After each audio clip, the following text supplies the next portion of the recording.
Eu sou a Bruna, doutoranda em Educação pela Unesp de Marília, e trato neste vídeo ainda sobre o tema que aborda o papel da imagem mental no processo de aquisição da linguagem, especificamente da aquisição da linguagem escrita ou alfabetização.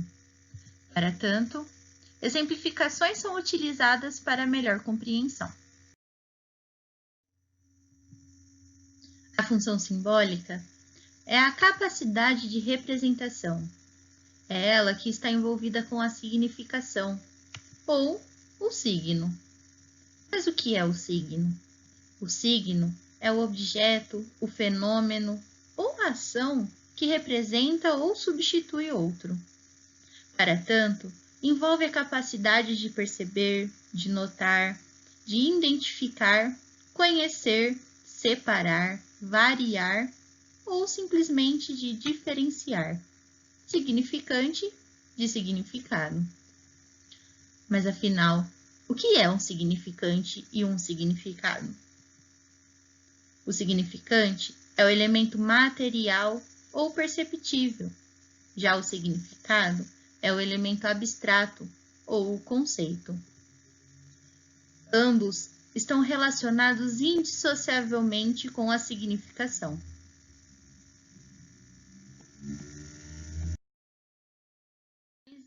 As explicações aqui realizadas são de acordo com a teoria piagetiana, segundo a qual a função simbólica acontece por meio de 5 manifestações. A primeira delas é o jogo simbólico, também chamado de faz de conta. A segunda é a imitação diferida, que acontece na ausência do objeto que é imitado. A terceira é a imagem mental, que permite a combinação mental, não restringindo somente a percepção dos objetos no presente. A quarta manifestação é o signo verbal ou linguístico, também denominado como linguagem. Aqui neste primeiro momento, apenas oral. E a quinta e última manifestação é o desenho. Todas essas manifestações são substitutos que representam algo que está sendo lembrado ou recordado.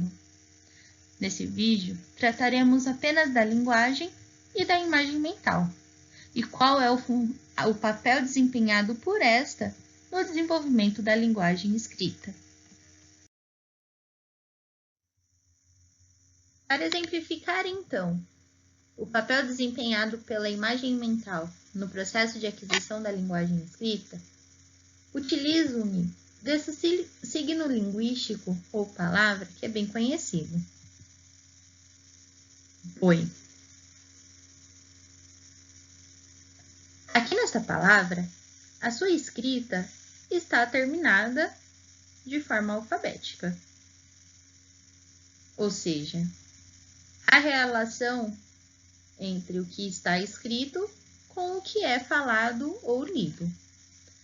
As letras, elas têm correspondências com os seus respectivos sons e as suas combinações também. Quando nós lemos essa palavra, nós somos remetidos ao conceito que ela propõe, que é o de boi. Mas o que são conceitos? Conceitos são sistemas de classes, ou conjunto de objetos que se considera o que é individual e geral para estes objetos, e assim consegue-se agrupá-los seguindo relações hierárquicas. Vou exemplificar com outra palavra.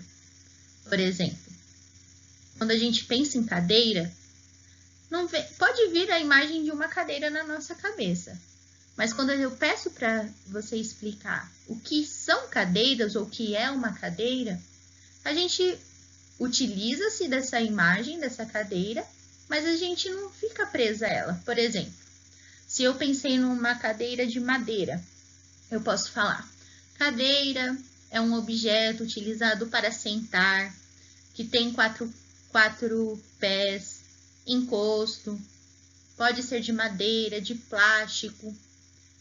E se eu começo a dar características que vão além dessa imagem dessa cadeira de madeira que eu pensei inicialmente, por exemplo, pode ter rodinhas, Não precisa necessariamente ter 4 pés, podem ter 3, podem ter 5, pode ter encosto ou não, pode ter descanso para os braços ou não. Então, essas variações que eu estou dando, eu estou pegando esse conjunto de objetos e estou considerando o que é individual para cada um. Por exemplo, algumas cadeiras têm 4 pés, outras têm 5. Mas eu estou considerando o que é geral a elas, que é o quê? A função que é utilizada para se sentar. Assim, eu agrupo esses objetos, esse conjunto de cadeiras, e traço relações hierárquicas para elas, considerando inclusive o que não são cadeiras. Então, é possível uma cadeira com 2 pés? É possível considerar uma cadeira com 1 pé? Ou será que ela já se torna um banco? Dessa forma, eu tenho inclusões e exclusões. E é isso que o conceito trata. Agora, se eu tratar a cadeira apenas com aquela imagem que eu tenho dela, de madeira, de 4 pés, com encosto, eu fico fixa a ela. E eu não consigo estabelecer relações com outros objetos que poderiam se enquadrar, e por isso eu não chego ao conceito. Então, quando a gente trata de conceito, tá tudo isso implícito, né? E o conceito escrito é de igual forma, ele requer esse conjunto de relações, essas várias correspondências que são inerentes ao pensamento e que precisam estar explícitos na sua expressão escrita. Voltando aqui ao exemplo do boi, quando nós vemos essa palavra escrita dessa forma, dá para compreender, como eu disse, que há relações entre as letras e os sons, e eu posso sim ter a imagem do boi me auxiliando a pensar, né, no conceito do boi. Mas aqui neste caso, ela não está embasando a minha escrita para a palavra. Por quê? A imagem de boi certamente virá esta ou alguma muito próxima a esta, né? De um bicho, de um animal que vive na maior parte de sua vida natural em pastos, né? Que são grandes, que têm chifres, as características de suas orelhas, né? De sua pele, de seu couro. E isso tudo fornece informações, a imagem do boi fornece informações, mas todas essas características dele não estão presentes na sua escrita, na escrita que denomina o seu nome, né?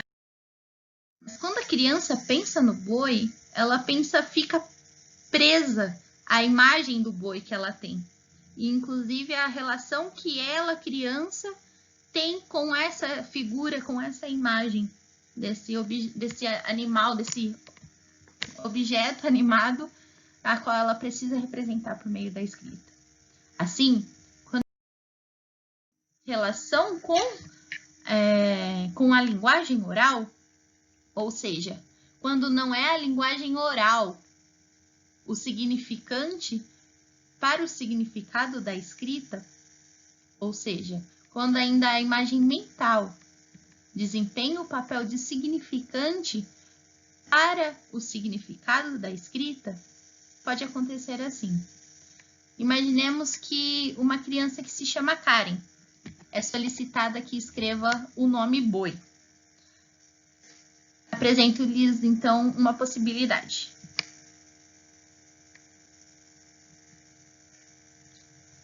Ela pode usar, certamente vai usar letras que ela conhece, letras provavelmente que são encontradas facilmente em seu nome.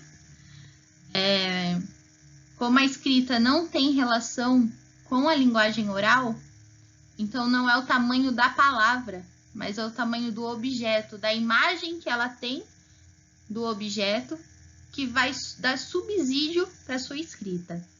Assim, se o objeto é grande, ela vai usar várias letras para se referir a esse objeto na sua expressão escrita.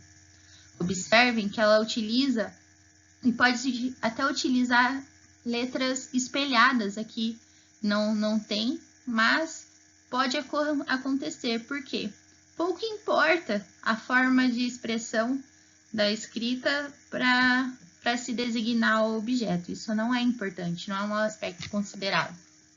E quando é solicitado, então, para ler, como tanto faz, tanto fez a relação entre o que é escrito com o que é falado, a leitura acontece de forma contínua, né? Agora, quando a criança ela começa a estabelecer relação entre o que está escrito e o que é falado, ela começa a ficar até mais criteriosa. Peguemos ainda esse exemplo da Karen. Quando é solicitado que ela escreva boi. Então, ela começa a estabelecer relações, né? Boi, boi. Pensa no B, pro bo. I, põe o I. Só que ela entra em conflito. Porque duas letras são muito poucas para se escrever o nome de algo. Então, ela continua colocando letras para dar conta da escrita e as pessoas conseguirem ler a sua intenção, a sua intencionalidade de escrita. E utiliza-se, então, também de letras do seu nome para terminar a palavra. E quando ela é solicitada, então, para ler essa palavra, aí que nós também conseguimos identificar um grande conflito interno para essa criança. Por quê? Ela começa a estabelecer um som para cada letra. O B é o bo, o I é o final da palavra boi. Mas e as outras letras, então, que ela colocou? Como dar conta e dar um sentido para ela? É quando ela lê, então, boizinho, por exemplo.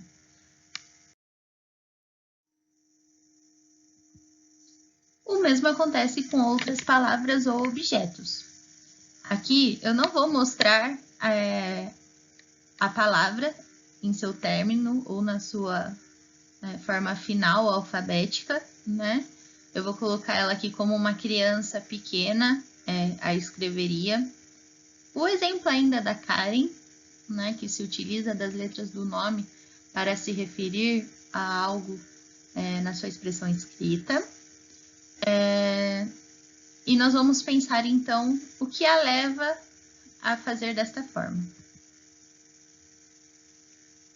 Eu falei a palavra para ela e pedi para que ela escrevesse, então, para que os amiguinhos pudessem descobrir o que eu falei somente no seu ouvido. Ela desempenhou, então, para esse fim, as letras K, E e A. Quais são as possibilidades de escrita aqui neste caso?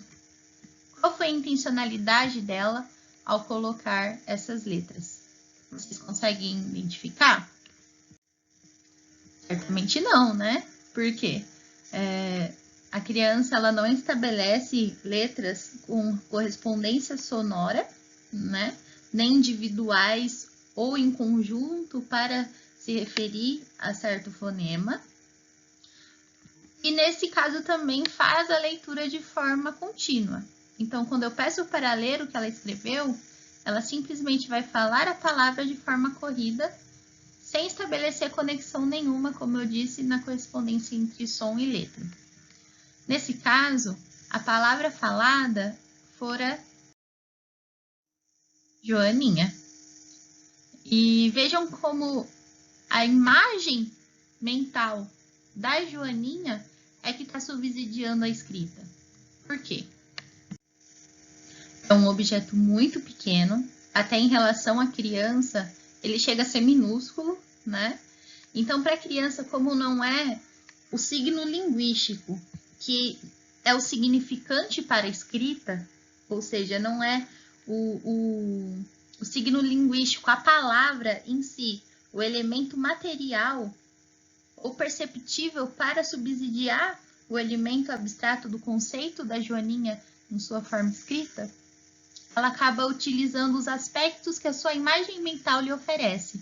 Então, como é um objeto pequenininho, um bichinho muito pequenininho, ela não precisa de muitas letras para se referir a ele. Poucas letras são suficientes.